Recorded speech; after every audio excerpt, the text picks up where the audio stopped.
right, man. Welcome to the 290 More podcast. Appreciate your time. If you could, introduce yourself for my viewers and listeners. Man, this your boy, I go by Versace Gzus, up and coming artist slash video director slash producer. So All right. Appreciate you coming through. So we're gonna start at the top, man. Explain the name to me, man. What's to that?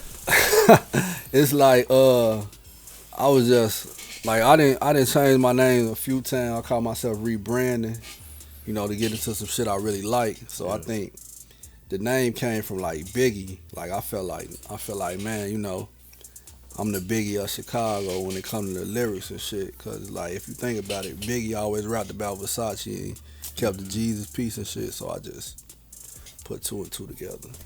Okay. You ain't never got no backlash for throwing the Jesus up in there. That's blasphemy. Yeah, but I spelt it different. It's Gzus. I spelt it different, but I ain't got no backlash from it. Okay. I ain't on no Illuminati shit. Okay, let's start from the top, man. Where you from? I'm from 5010 West Concord, West Side. Okay, and what was it like growing up right there? And how does that growing up right there bring you to where you are today? Man, it was bad. Me growing up, like it was bad. Like a lot of fighting, a lot of wild shit. Just badass little kids running around doing, typical bad shit. Right. Okay. So is that when your love for music started, or did that come later on? My love for music came from my big cousin, my cousin Luther. Like he used to be watching me and my brother, and he used to always be writing rhymes and shit. I used to be like, why is this nigga always rapping and writing rhymes? So like he inspired me, like, cause he used to keep me and my brother alive. So when I seen him doing it, I'm like, oh, I want to do that, cause that's somebody I looked up to. Mm-hmm. Okay. So Luther got you interested in. Could you remember who you was listening to in the mainstream back then? That might have had influence on you? The first. I know you mentioned Biggie. Was that somebody you got introduced as a shorty too? Jay-Z. Okay. Jay-Z. I remember my uncle. He put that. Jay-Z had like a little uncut ass DVD called like Streets Is Watching. Mm-hmm. So like my uncle used to play that for me and my brother like all the time. We used to be watching that shit like amazed. Like we young as hell. Like motherfuckers on there naked, like dope, all that crazy shit. So it's just like wow. Right. Okay. So can you remember when did watching your Uncle 2 make you get the pen to the pad? Like what made you start taking it serious and like, what I'm saying? What started making me taking it serious is like I ain't started taking it serious till I went in the studio playing. Then when I went in the studio playing, motherfuckers were listening to my music like that shit weak as hell. So I always had it in me like, man, these motherfuckers keep saying my shit weak. Watch, I'm finna get on my shit. So that made me get serious. That right there. Cause nobody taking me serious. What made me get serious? Okay. How you end up in the studio? Remember my that? cousin Luther. Okay. I went with him like maybe 3 times. He had us playing on the microphone and shit. Then next thing you know. Okay. So when you first get in the studio and you be like, all right, I'm gonna start doing this shit for real. What was your subject matter sounding like? Man, I ain't gonna lie. I was doing a lot of capping and shit. Like I was rapping about a lot of shit I wasn't doing. Like a lot of shoot 'em up, killing and all that shit. Mm-hmm. That's how it started as a shorty, cause that's all I'm hearing. Like the first album I bought was the Game documentary. So that's I like, a classic, Joe. Yeah, I studied that. Like so, I'm trying to rap like the Game and shit, talking about all this shoot 'em up and all that shit. So, yeah. I mean, it's not so much cap. You know what I'm saying? Where you grew up at, you know what I'm saying? Yeah. What you surrounded with, you know what I'm saying? At the same time, and just speaking on the documentary shit, you documenting what's going on around you. So I won't necessarily call it cap, you know what I'm saying? But at the same time, it is a lot of that going on, you know what I'm saying? So do you remember the evolution from that style to where you are today? Like what made that change? I say like when I met when I started listening to like Jay-Z was my favorite rapper. Then I got turned on to Nas. When I started listening to Nas, I seen he was coming with like some different shit. So every time I'm listening to Nas, I'm like, man, like I gotta go back and research what this nigga saying and shit. I'm like, that's the type of music I want to make. I want my shit to be introspective. I want people to be like, damn, I ain't even catch that. So when I heard Nas, it was over with. Okay. So you mentioned Biggie, Jay-Z, Nas, all these people from New York, man. So do you listen? How you feel about, you know what I'm saying, the Southern music, you know what I'm saying, the pop and snap? Is that something that you interested in or not at all? I say my favorite Southern rapper is Jeezy. I gotta give it to Jeezy. Okay. What about Jeezy? Is it what his subject matter or his subject? Like, he's so descriptive. Like, his shit be like, it's like he'll say some shit and you will feel like you right there with him. That's what I get from Jeezy lyrics. Okay. So after, you know what I'm saying, going to the studio with your uncle and stuff, what made you start, you know what I'm saying, going on your own and working on your own projects? Was it like, man, hey, you there, it's your time, or you just like, you decided it was your own time? It took me a while. Like, I ain't go to the studio on my own till I was about like 15. But I had bought the equipment and had the equipment in my crib. I bought the equipment around like 14.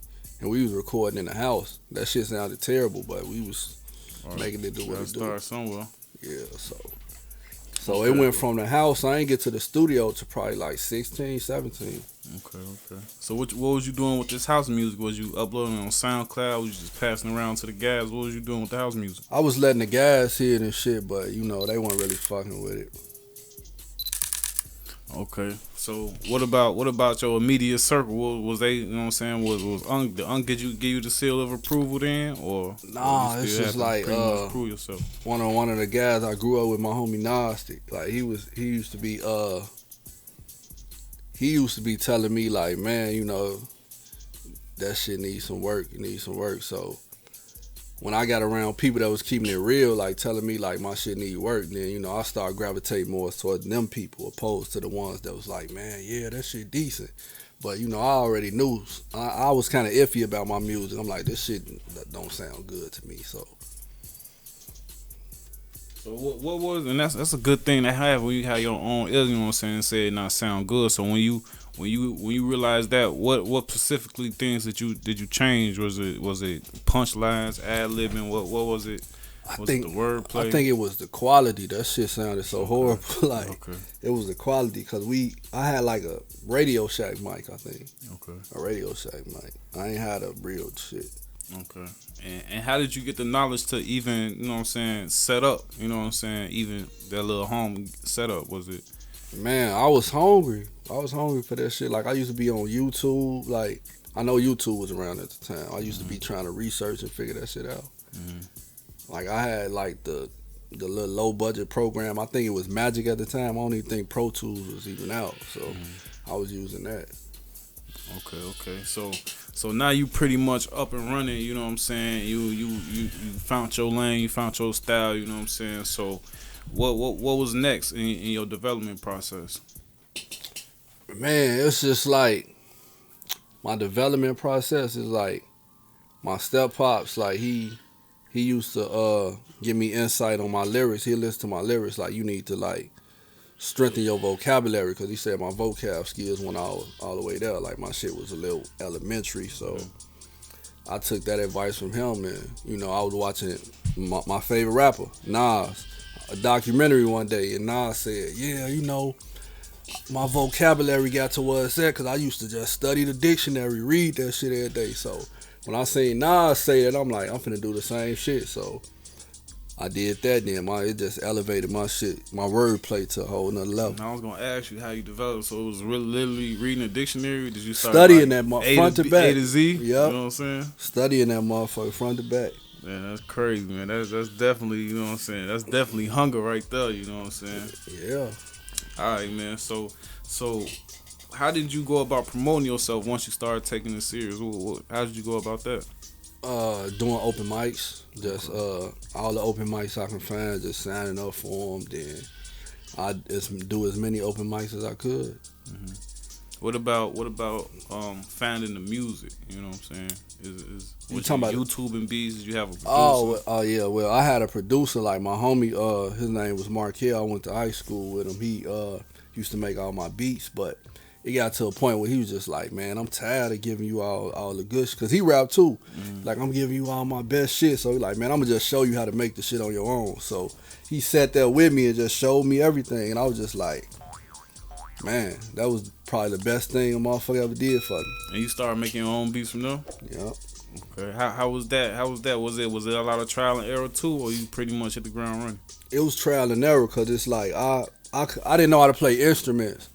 But, you know, if you research, like, producers like Kanye West and all this shit, like, Kanye don't play no instruments. Like, everything is sample-driven. Like, he bringing in motherfucking piano players and shit, then just sampling it and looping it. So, once I figured out how to sample, I knew that if I needed, like, any instrumentation, like, I could just bring in somebody that know how to do that. So, majority of my beats is, like, samples, but I could play stuff back here, too, a little bit. Okay. So you already mentioned bringing a couple people in, the producer, and bringing in people to help you with the beats. So how do you go about choosing these people? Do they got to be like in the same genre style you in? Do you just hit something hot and reach out? What's that like? I just think you just got to be a real humble person. You got to be teachable, like, and willing to learn. So it's just like, if somebody know more than me and they talented, you know, I'm all for it. Like my homie, I got a homie that played like 7 instruments. So it's just like, he perfect for the beat. so it's like, whenever like I might need to I'm like, I'll hit him up like, hey bro, I need a guitar on this beat I just made. He'll just come in with the guitar. Okay. What about features? You know what I'm saying? How you go about? Are you reaching out to artists? I know you got you work with your brother a lot. Did y'all start creating music around the same time? Did you bring him in, or what was that relationship like? I feel like it's just like steel sharp as steel. Like, he make me a better artist and I make him a better artist. Like, he like my best critic. So it's just like, if I'm feeling kind of like not so sure about something, I let him hear it and he'll give me the okay. But yeah, we make each other better. That's how I look at it. Both ways. Yeah. Okay. We actually like a group, you know, we call ourselves Pray to God. We actually a group, me and him. But, you know, I got we our own artists as well. So I got my shit knowing he got, cause he like that melodic, more, you know, auto tune, like catchy, more radio mainstream shit. And, you know, I just be on some like hip hop. So what's y'all creative process like when y'all together? Then is y'all playing some music and then putting it together, or is y'all coming up with the lyrics and then putting it to the music? It's like we go off the vibe. Like, we'll play a beat, and if he get to like humming a melody to it, and I like the beat too, like, then I'll just start writing to it. So it's just like we go off the vibe. We both got to be feeling the beat in order for us to like just come together as a collective. Right. Okay. So, and then how much working do you do with outside artists? Is that something you do a lot? Oh yeah. I got a single I'm about to drop with Rocky Fresh. He used to be Maybach Music and whatnot. So I got a song with him, and I got a song with another artist over east. His name's Salo. Like, he cold. So I got a feature with a few people. Okay. You mentioned Maybach Music has shopping a deal or a situation, something that you involved in right now. Anything you try to get into, and how do you feel about record deals overall? I feel like it's a great starting point. I feel like the independent should be like down the road, like once you further into your career, because I don't think nobody should start this independent. It costs too much money. Unless you got a serious bag, I don't recommend you start off independent, because everything costs. You got to pay for videos, studio time, features, beats, like, you know.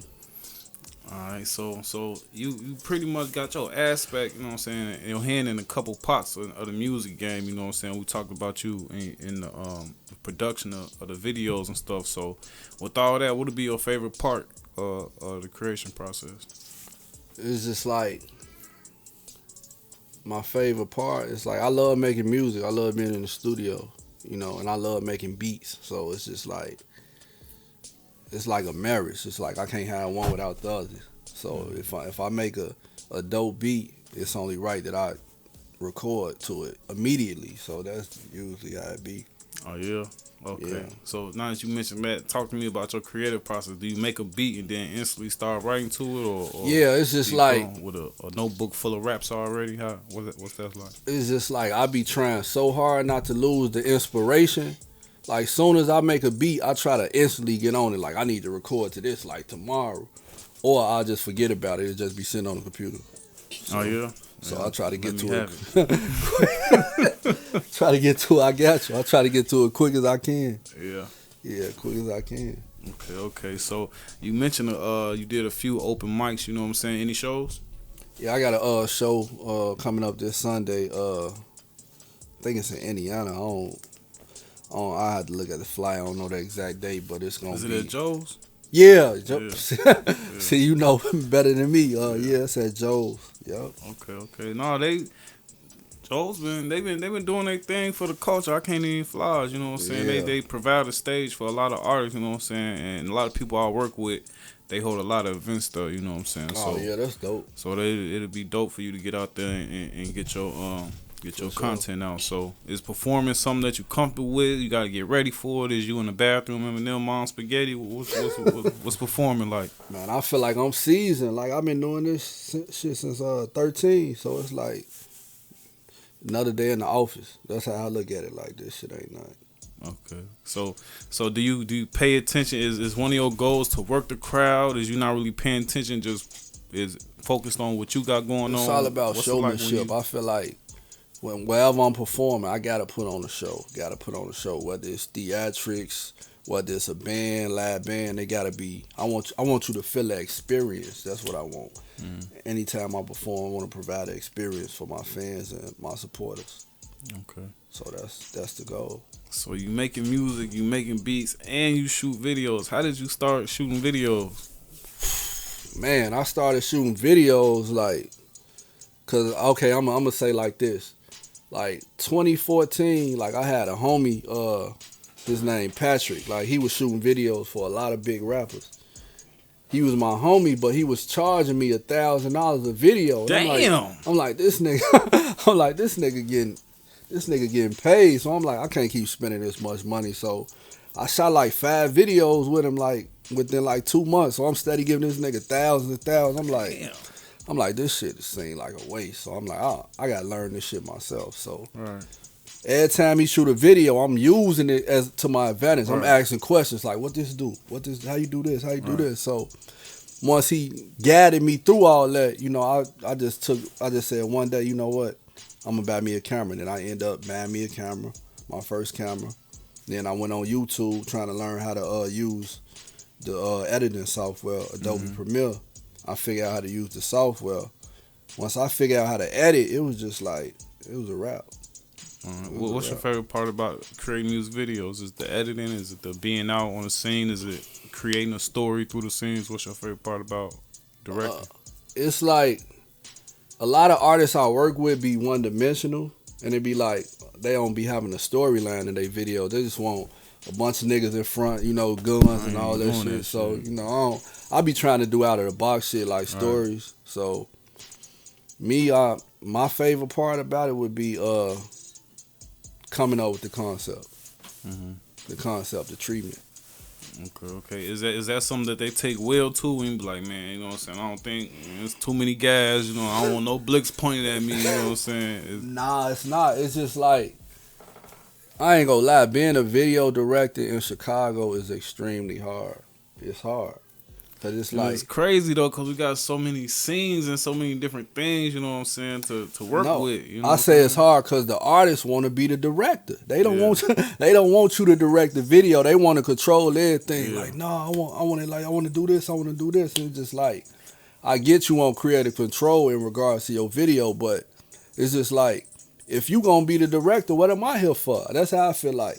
If you gonna direct the video, then you don't need me. It's just like, you know, so it's like a lot of artists be like self-centered and just want think everything done their way instead of, but I feel like if you hire me to come direct your video, then I'm gonna be expected to direct it and say, you know, this how this should go. All right.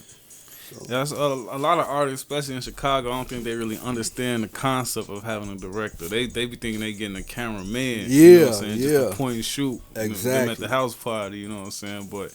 But especially me personally, you know what I'm saying? Because if it ain't nothing eye catching, you know what I'm saying, it's easy to just click off and just listen to the MP3, you know what I'm saying? Yeah, so, hell yeah. So I definitely think taking good direction and seeing accountability is always dope for a music video.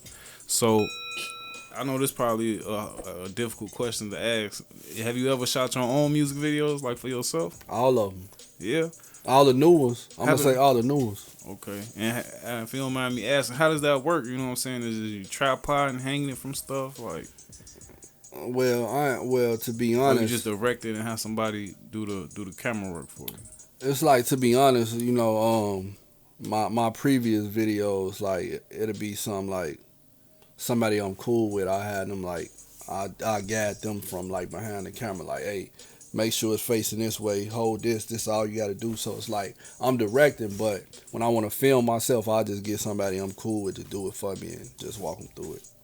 Okay. So, at the beginning we talked about Nas, Biggie, and all of them, and a lot of them really either not rapping anymore, or pretty much dormant in the rap game. So who you listening to right now? Man, I got like a top 5. Like, I gotta say, Tory Lanez, like I don't think he get the credit he deserve. On the lyrics side, I like Side the Prince, Okay. Pusha T, and Kanye. Okay. We walked in and we walked into the Kanye situation now, so let's talk about it, man. How you feel? Did you see the Drink Champs? Yeah, interview? I seen it. Well, how you feel about the backlash you've been getting after that interview? I feel like, man, this a touchy subject. I feel like I don't want to get canceled. Man, I feel like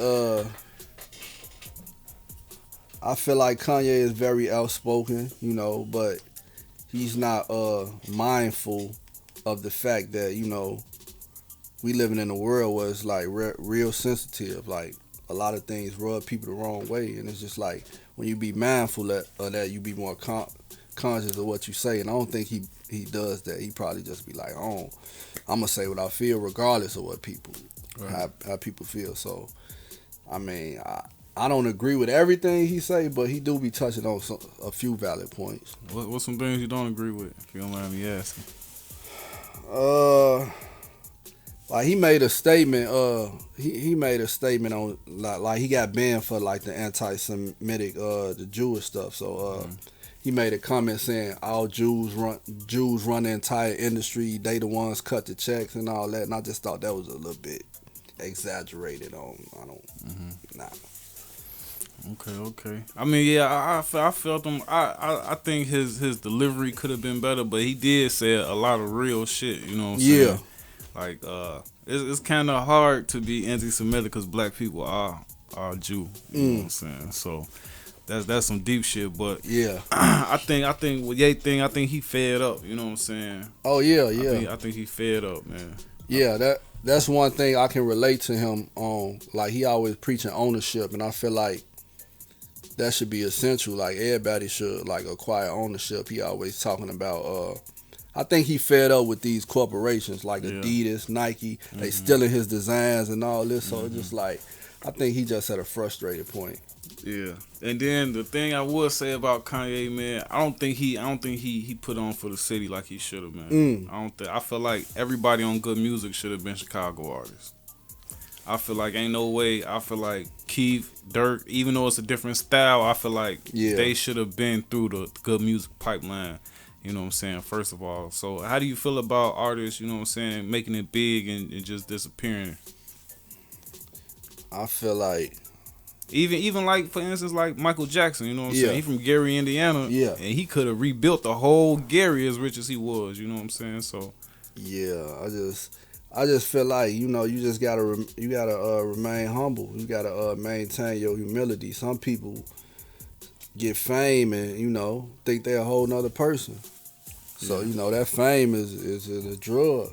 I think things would have been much easier for Kanye if he would have took that route, you know what I'm saying? Had more support of the people, especially from the crib. Oh yeah. I feel like I think his turning point was him losing his mom. I think that really like drove him crazy because prior to that he was just like, I don't know if you seen the documentary. No, but I ain't see it. I feel like I didn't have to watch it short because Kanye. You mentioned the documentary was your first seed. First seed I bought was College Dropout. College Dropout, Late Registration, man, My Dark Twisted Fantasies. All them. I knew only albums I've ever bought, like the real albums. I'm sure. Wow. I used to fuck with Kanye. I think I stopped at right after Yeezus. what came after Yeezus. Yeezus when I stopped. I'm sure. Yeah, that was like my I think my Dark Twisted Fantasy, one of like the greatest like rap, greatest rap albums I ever heard.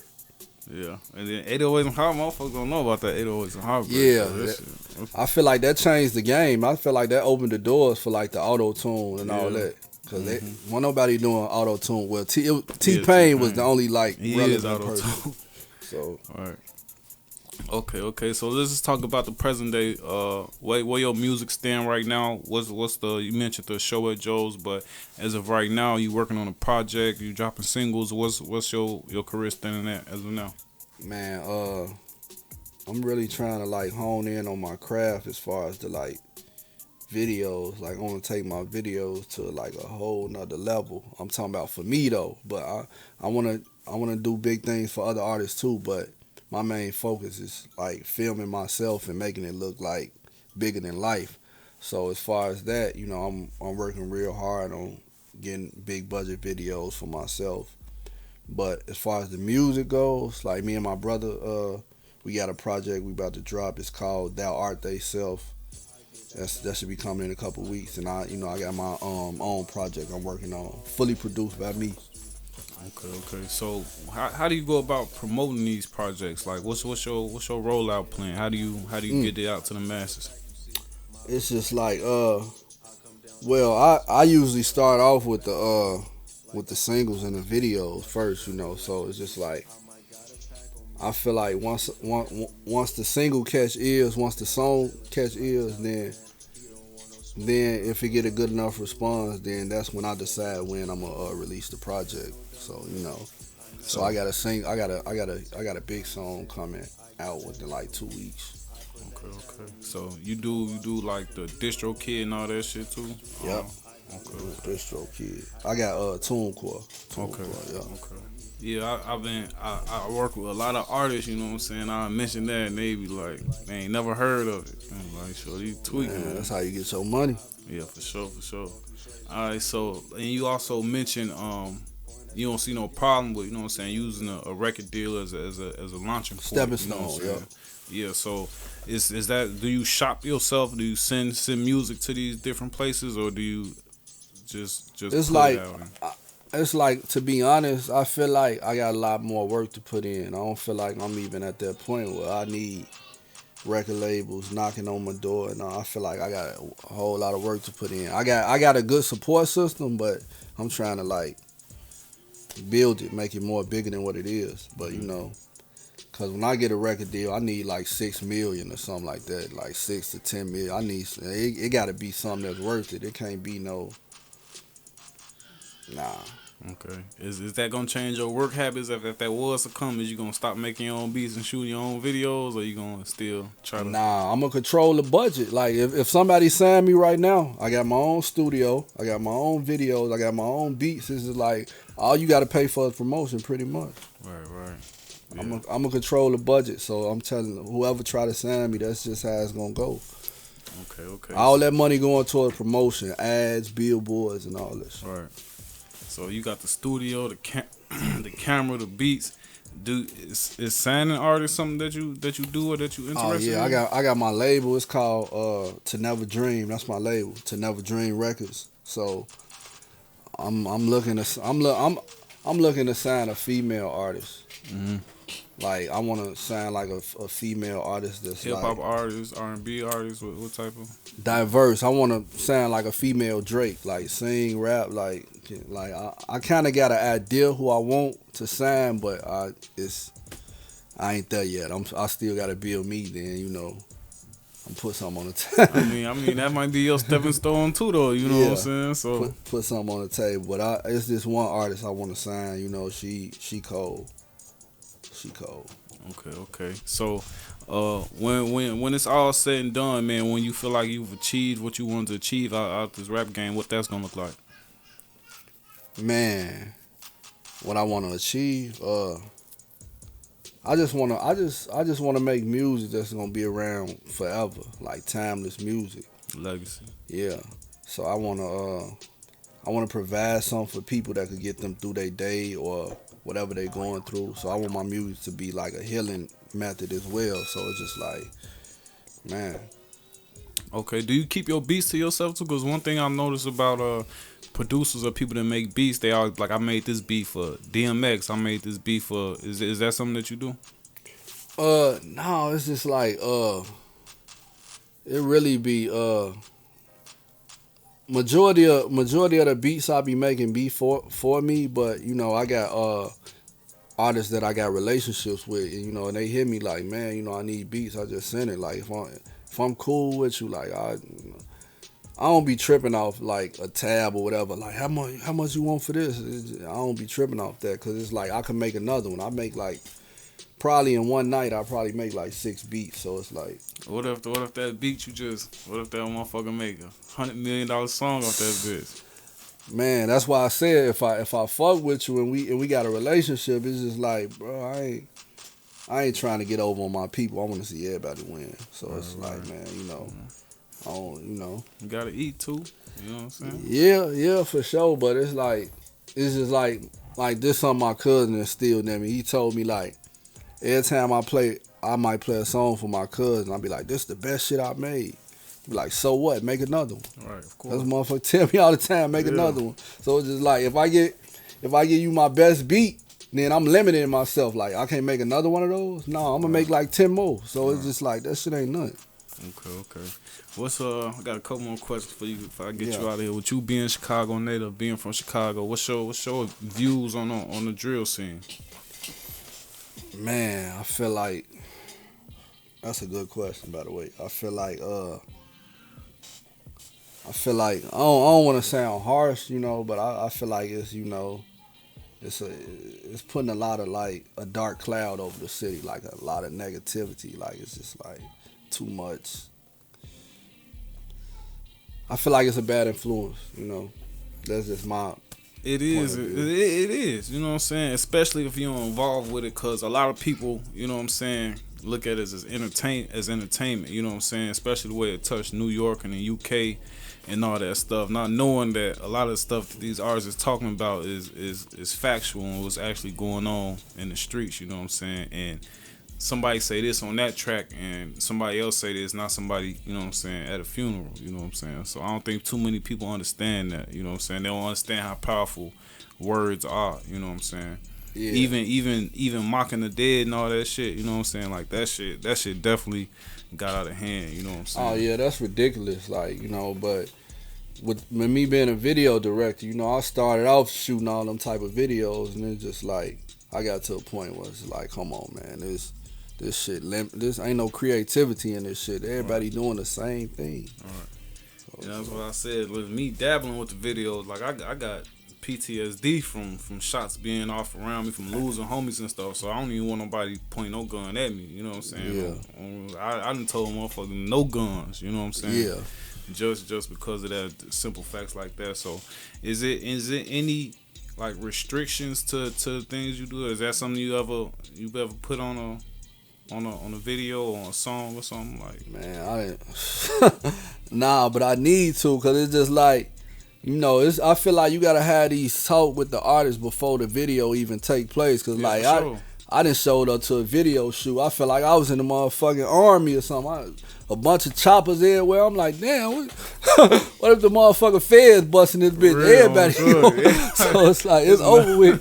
I'm just like, so it's just like, you can't be surprised at motherfuckers with shit like that. But you know, I didn't walk into some shit, I'm telling you, and it just be like, I feel like as a director, you need to, if somebody send you a song, it's best to just have a conversation with them. Like, hey, what am I showing up to? Mm-hmm. Cause you never know. You can walk in that bitch. Right. I feel you. Motherfucker dropped me a location one day, and I'm like, hold on, so there ain't shit right there. Oh, it's dark right there, sure. What you talking about? Oh, sure. Yeah, we get man. the crib they were supposed to be in. They can't even get access to the crib. Now we just outside on the street. Man. Motherfuckers. Oh, sure. Hell no. It's like, Yeah, man. that's another thing. Like, I feel like, man, bro, that I'm gonna put this out there too. Like, being a video director is a dangerous job. Like, it's dangerous. Yeah, that's for why. sure. That's why it's best to work with motherfuckers you got relationships with. Cause I forgot who Lil Zay Osama was talking about how they was robbing the cameraman. Yeah. Oh, sure. You know what I'm saying? Yeah. I was just thinking, man, that shit. yeah, one of these video directors, he had his concealed carry and shit. Like, he ended up popping a motherfucker. They tried to rob him and take his camera. That sound like the Zay situation. Yeah, to I me. think it is. I think it is. Yep. Yeah. So it's just like, man, bro, that, like I said, that shit dangerous. Yeah. That's why I be kind of skeptical on like working with like new motherfuckers. I be thinking All like, the time, Joe. I be thinking like, I don't know. I be trying to vet people, even for interviews. Man, hit me up for an interview. I'm all through their social media pages, seeing what hand sign, who they hanging out with. You know what I'm saying? Where they at? You know what I'm saying? Bro, you gotta stay aware. It's dangerous. Huh? All right, man. So before I get you out of here, tell the people what they can expect from this upcoming work, man. Oh man, I got a show at Joe's this Sunday. So yeah, if you support me or anything I got going on, come out to the show. Me and my brother got a project called That Art Thyself. It should be out in like the end of November. Then I got my album I'm working on. It's called Niggas Is Gods. That's my album. That's a dope title. Niggas Is Gods. We're gonna have to get you and bro in here when y'all get ready to drop the project, man. Promote that joint, Joe. For sure, man. But I just want to thank my man for having me, man. You know, sure, I man. appreciate it. Got Big to, Mo, man. man. You dropped a lot of names and places I'm very familiar with, man. So yeah, it's only man. right, man. So Sure. let the people know where they can find you on social media, where they can find the music, where they can reach out to you. Yeah, you could find me on Instagram, Versace Gzus, you know. Facebook, Versace Gzus, like everything Versace Gzus. Then YouTube, Pray to God. Go see all the videos I shot, you know. And yeah, you know, let me run down my resume real quick. I shot videos for El Hitter, shot a video for Spenzo, shot a video for Rest in Peace EBE Bands, DJ Nate. I shot a video for who else? A few more people, but yeah, you know. So if you need a video, feel free to. You know, All right, man. You gotta sit back now again. I got more questions now, Joe. All right, man. So how that EBE Bands connection happened? Oh man. That was easy. Like, he was on Instagram talking about some, man, you know what? Sounding depressed and shit. He was on Instagram talking about, man, I can't find nobody to shoot my videos. If you got a camera, just pull up on me right now. So I inboxed him. I'm like, shit, I'm finna pull up. I pulled up on him, like, and that happened. Well, they was there. Oh, this was in Rockford. I pulled up on Rockford. And I was just, and like, I say that's where he got killed at, ain't it? Yep. Yeah. And that's another story too. He got killed the same day I was with him, but yeah. Yeah. Yeah. That's yeah. But I had pulled up on him, and when I tell you, like, this dude is like the real deal. Like, it wasn't no, like, I'm thinking it's just gonna be like a white motherfucker trying to be a savage and all. No, this dude like really who he say he is. So Right. yeah, so I just pulled up on him and I shot the video. Then from there, we kept working. Then the last video I shot for him was the day he got killed. Did that video come out? Yeah, it came out. It's on YouTube. I think it probably got like 50,000 views or something. Damn, that's crazy. Did the police come ask you any questions since you was last one with him? Yeah, because I was with him like 2 hours before he got killed. So they was questioning me like, did you see him? I'm just like, nah, I just texted him and told him, you know, when he want the video done, he ain't never respond. That's all I had to do with that. But, you know, but I was with him because we was, he had dropped this low or whatever. And he told me to pull up on him, shoot the video. I get over there, it's like all these OTF niggas, like, OTF Twin, Lamron, Fresh, like all the Dirk homies and shit. You know, them motherfuckers embraced me like they knew me for years. So I was over there kicking it with them. And you know, when the video was done, this nigga had like a scat pack with like some 24s on it or something. I'm like, damn, this nigga get money. So he get up in the scat, get out of there. Then, you know, I text him about the video and shit, and I ain't hear from him. Then like a day or so later, I heard he was missing or something. So Mm-hmm. yeah, it just got crazy. Yeah, that's crazy, man. Damn. All right, let's talk about Hitler. You know what I'm saying? He done had his little touch of fame. You know what I'm saying? Oh yeah, was damn near a chart topper. So, how did you make that connection? Oh man, how I meet him? And what video was it, if you don't mind me? Man, I shot a video for him. I don't know if he put it out. It was called cause we had a discrepancy over like money and all that shit. So like I ain't get paid for the video, so I don't know if he put it out or not. But it was called Nothing to Me or something like that. But yeah, I met him on all these artists I'll be working with. I mean on social media. So I met him on like Facebook, I think. Okay. How was it before y'all fell out? How was how did that go? How did the production and everything go? We was cool. It's just like, you know, we was cool. I mean, I feel like I don't know. I don't be tripping off a lot of shit. Like I don't be taking nothing personal because it's just like working with these artists. I be realizing like everybody out to gain something, so I don't take it personal. Like why would you want to help me if you don't know me? So it's just like I don't take none of this shit personal. But it was a good experience. Like he is energetic dude, so it was cool. Okay, let's talk about DJ Nate. What's it like working with Nate? Oh, that's my boy. Well, we cool now. I mean, back in the day, we had like an issue. We had like a serious problem, but it was some goofy shit though. We had a problem because I was rapping and shit. I had made a song that he said sounded similar to his, but it was this girl I was cool with that she was like related to his people or something, and she went back and played my song for them. Like, oh, these niggas trying to copy you. Woo.